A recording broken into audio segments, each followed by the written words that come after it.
In 1983, a team of deeply pious scientists conducted a radical experiment in an undisclosed facility.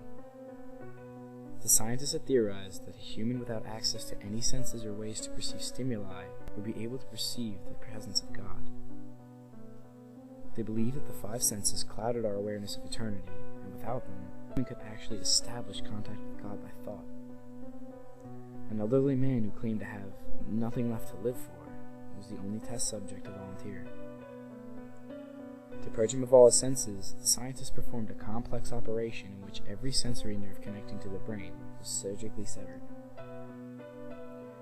Although the test subject retained full muscular function, he could not see, hear, taste, smell, or feel.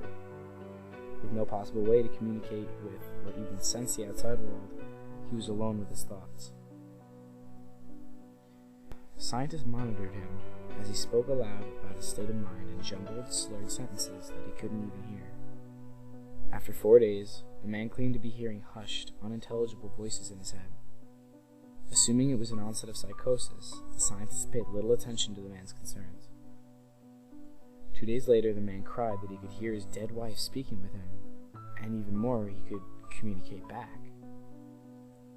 The scientists were intrigued, but were not convinced until the subject started naming dead relatives of the scientists.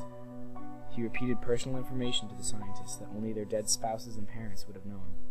At this point, a sizable portion of scientists left the study.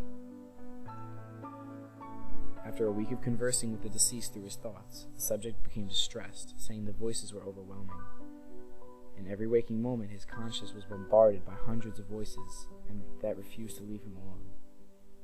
He frequently threw himself against the wall, trying to elicit a pain response. He begged the scientists for sedatives so he could escape the voices by sleeping. This tactic worked for 3 days, until he started having severe night terrors. The subject repeatedly said that he could see and hear the deceased in his dreams. Only a day later, the subject began to scream and claw at his non-functioning eyes, hoping to sense something in the physical world. The hysterical subject now said the voices of the dead were deafening and hostile, speaking of hell and the end of the world. At one point he yelled, "No heaven, no forgiveness," for 5 hours straight.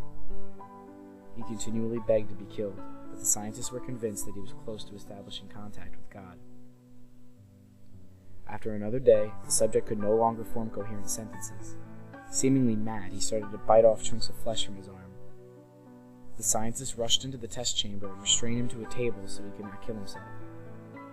After a few hours of being tied down, the subject halted his struggling and screaming. He stared blankly at the ceiling as teardrops silently streaked across his face. For 2 weeks, the subject had to be manually rehydrated due to the constant crying. Eventually, he turned his head, and despite his blindness, made focused eye contact with the scientist for the first time in the study. He whispered, "I have spoken with God, and He has abandoned us all." And his vital signs stopped. There was no apparent cause of death.